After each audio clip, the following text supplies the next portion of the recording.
guys, we're here this morning. We've done some limbing already in the field.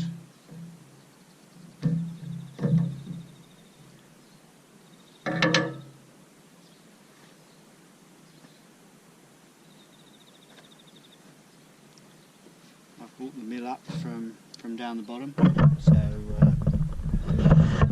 got the Logosol Mill here, just setting everything up to use the Logosol Mill.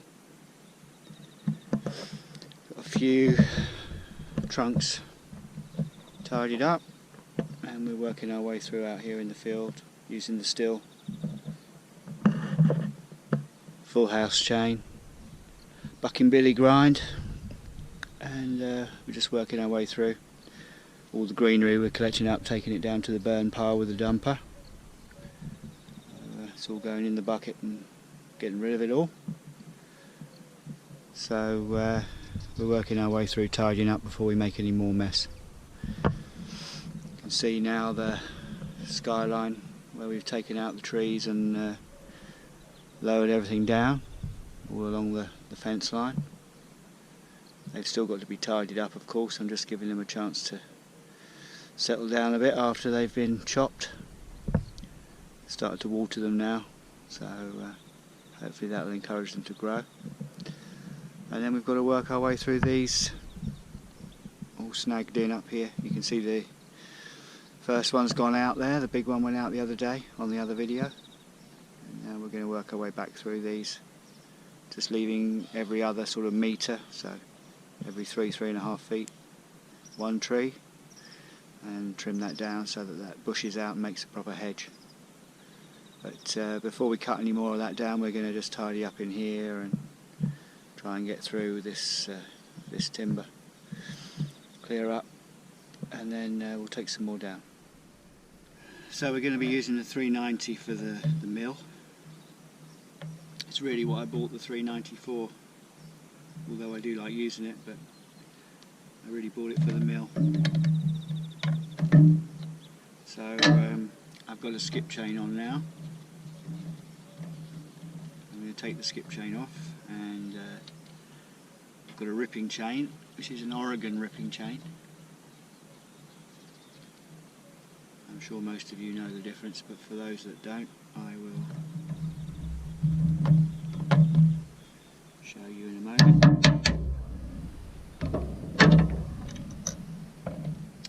So, skip chain off.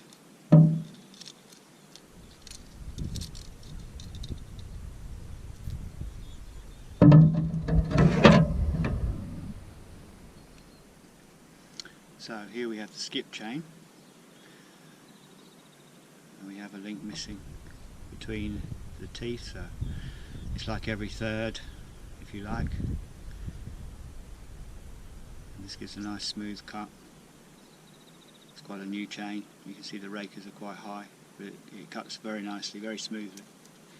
And we're changing that for the ripping chain. So the ripping chain is similar to a skip chain in a way, but so the ripping chain is you can see our actual teeth.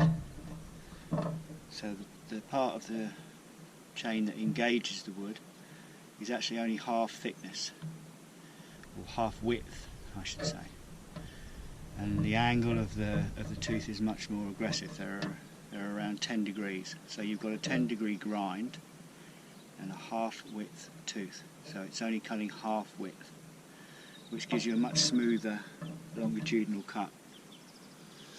So, this puts much less strain on the saw and hopefully gives you a better end result. Excuse me sweating, it's extremely muggy today. We've got overcast weather. It's been in the 40s the last few days, and in fact 2 days ago was Spain's hottest recorded temperature for this time of year, which was 47 degrees in Cordoba, which isn't far from us here, so it's been very, very hot. And today it's overcast, which is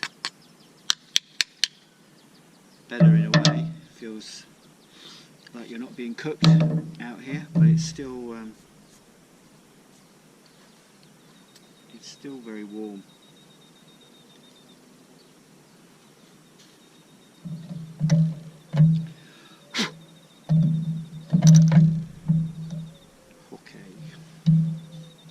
So,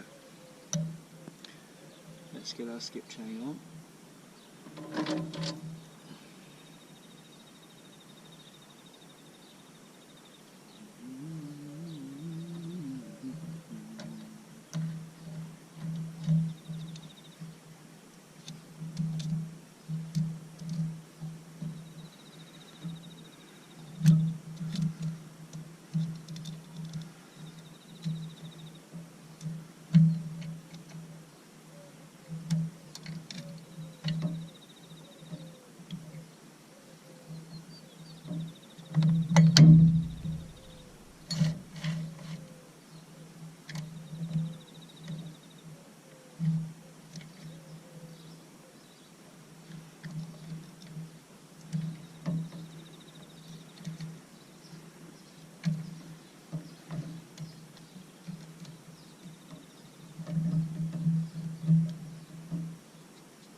Part of the milling. Spot the deliberate mistake. To set up for the mill, just need to take our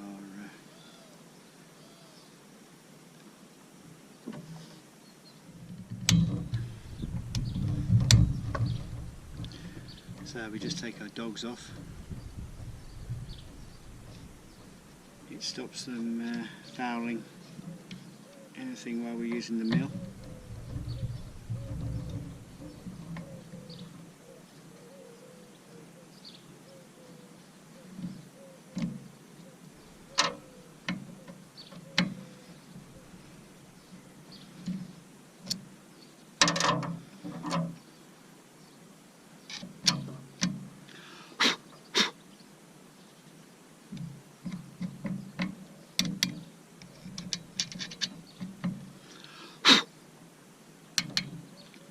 I'm the sort of person that loses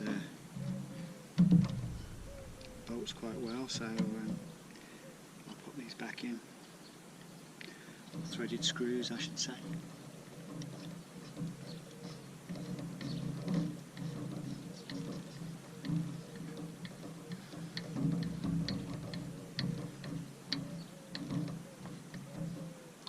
And then we'll know where we are when we want to put the dogs back on.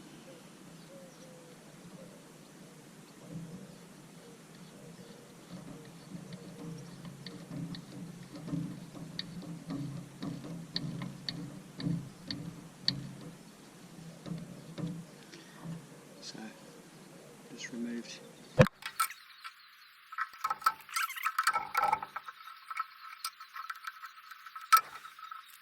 So as part of this we have these spacer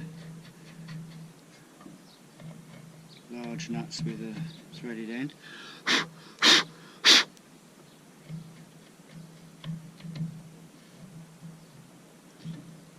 So these take the place of your conventional bolts.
put our plate on.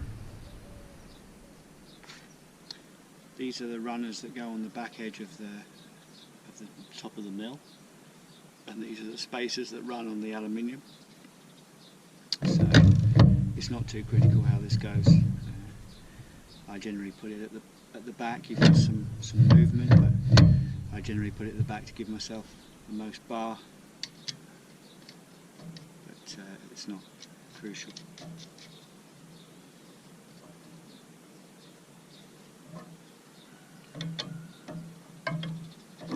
And we just use the conventional nuts on the other side of the plate.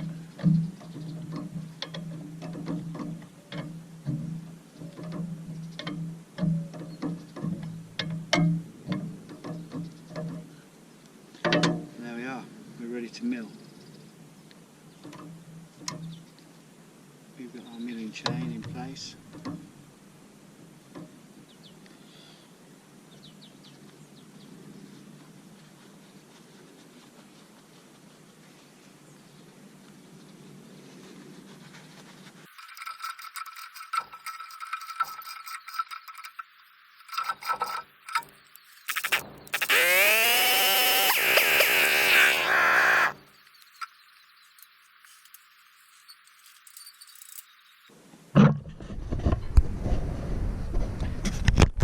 So I don't know if you guys are familiar with this type of mill. Logosol is a Swedish company, and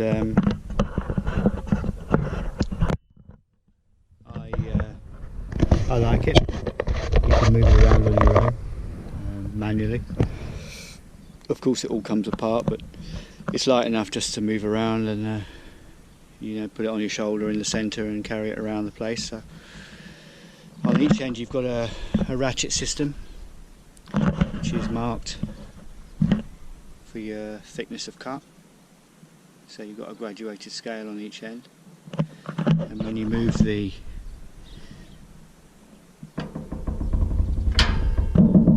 arm, it comes up in 1/4 inch increments, so it brings the timber up, and you've got the same thing on each end.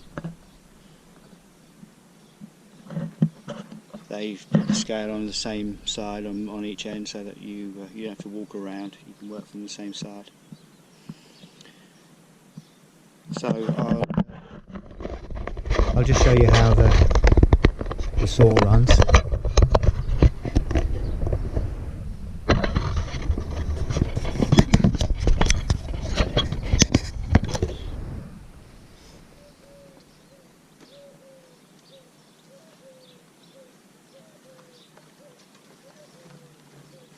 So there's the plate that we mounted on the saw, and that goes onto that rib. Hopefully you can see how that engages there on that rib and slides on the rib on the outside of the plate, and the 4 what look like wheels actually just slide along the top. And so if you make sure that the track is level all the way through, which takes a little bit of jiggery pokery when you first get it, just to get it all completely square and level, but once you've got it like that, it cuts very well. It cuts a good square piece of lumber. So that's how the system works. So you raise your workpiece up to the height that you want to cut. The height of the cut is fixed and the workpiece moves. So you raise that up to where you want to be cutting. So I can cut 4 meters on this, or nearly. The actual rail is 4 meters. I've got 4 1-meter sections. So I can cut just under that, because of course I need enough room to start the saw off. So let's say you could cut 3.5, 3.6 meter without any problem. And we've got a couple of what you might call points.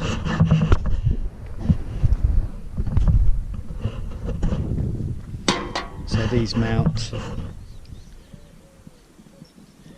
they're shaped to go onto here.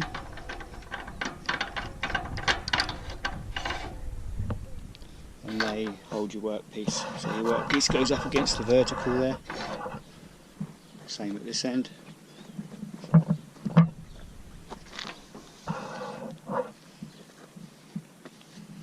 And then you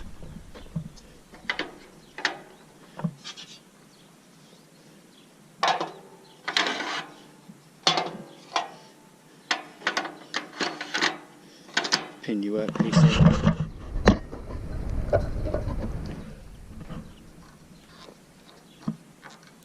You can give them a little tap in if you want to. Obviously I'm just showing you how these work for now. So I'm working one-handed, but you get the idea, that's what they're there for. If you have, once you've got a square side on the timber, you can spin this around and use the square side of this against the timber. But for the round, the point's better. So what we'll do now is we'll lift this piece of timber up and we'll get a cut through, show you how we go.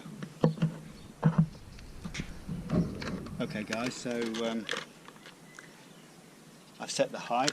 I brought the timber up to the height I want to make my first cut. I do that just by putting the saw at each end and just roughly working out where my cut's going to come. Obviously, yes, we work more accurately, we work out for the kerf and everything else, but this initial cut is just to get ourselves a reasonably level side on the timber. So I'm going to run through and put one cut through and then we'll see how that looks. Okay, I hope you can see okay from this angle. Let's see how it goes.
Okay guys, so now we've got a flat square edge on our timber, and we can choose what we want to do now in terms of what we're trying to get out of this.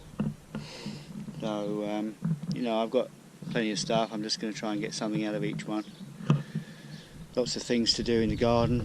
I need some gravel boards for along the bottom of the fence, you know, just all kinds of stuff. So we'll get out of each one whatever we can get out, and then use it up around the garden.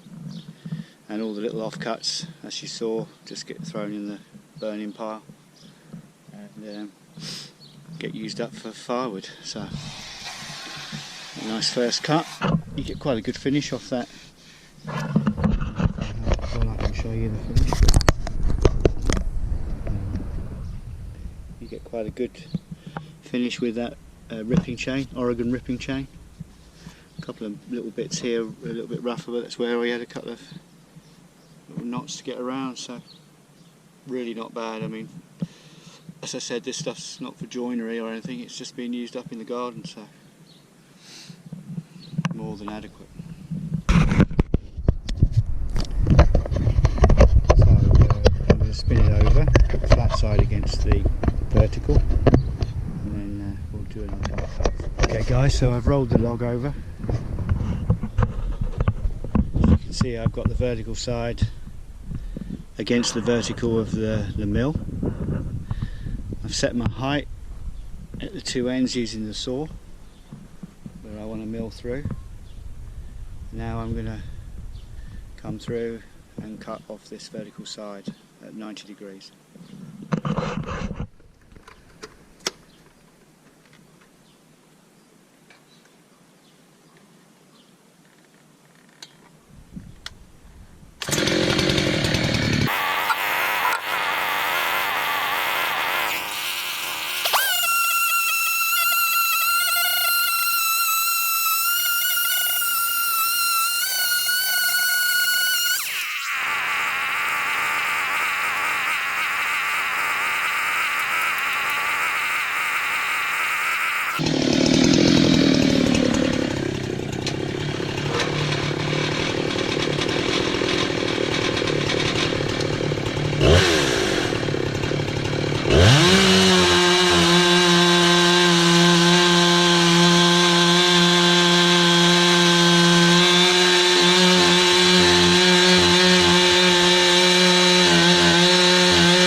Okay guys, so out of a relatively small bit of timber, we've got 3 quite decent boards.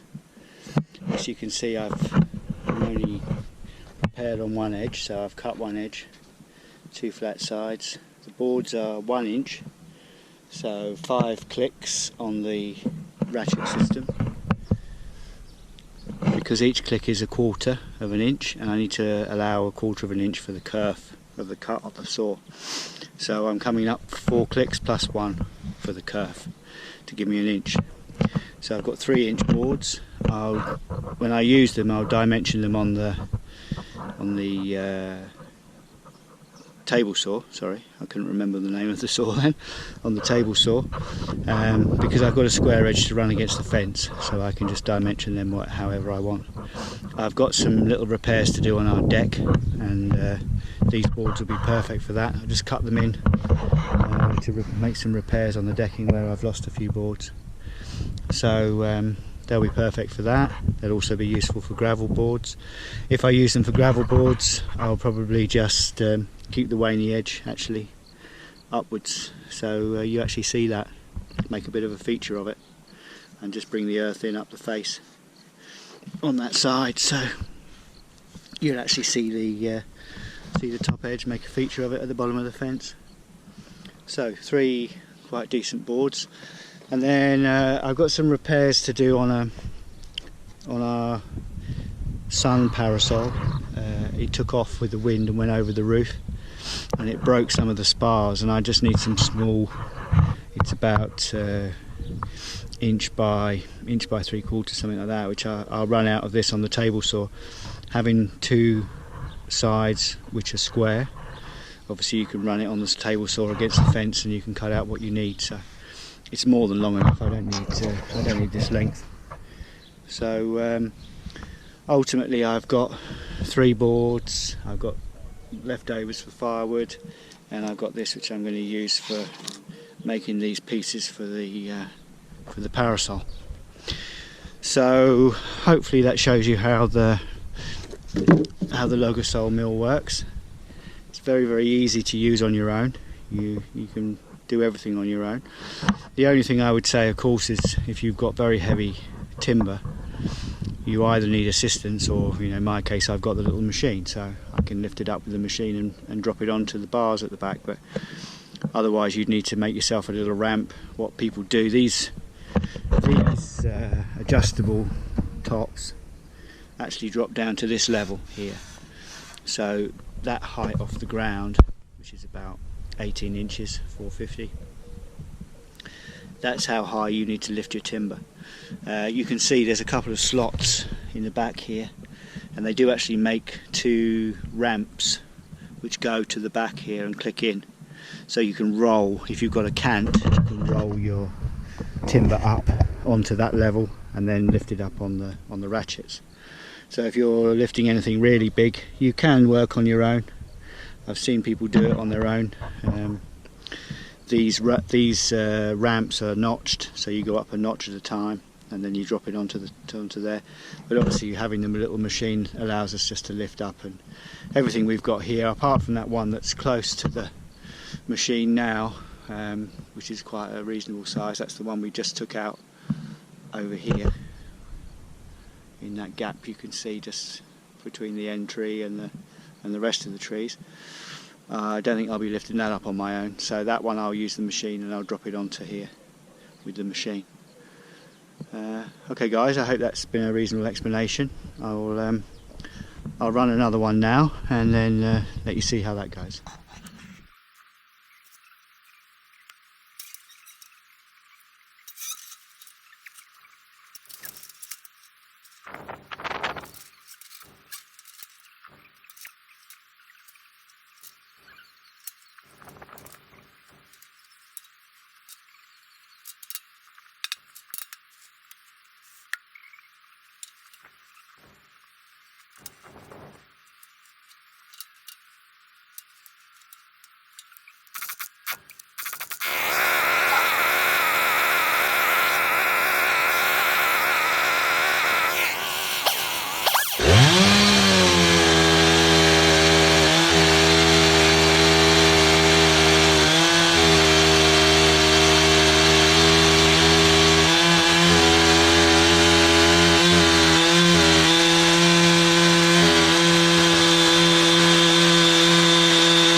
guys, so we got a nice 4x4 out of that one, 100mm by 100mm.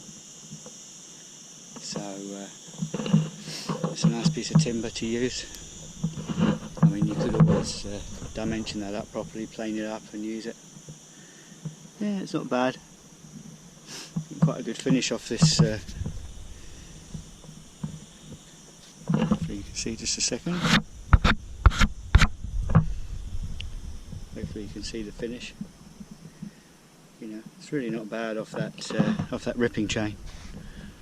And the saw's not struggling through the timber. Just let it take its time. Don't stress it. Seems to work pretty well. So that's a 3.5 metre to 4x4, 100 by 100. And I'll also get some other pieces out of these other two pieces you see there. I'll get some other dimension timber out of that as well, before the rest of it goes for the burning pile. Okay guys, so I'm going to take a break and get cleaned up. Got Formula 1 today, so I'm going to watch that with my wife in a minute. And once that's finished, I'm going to clean the saw up and then come up here and do a bit more. Okay, speak to you later guys. Bye bye.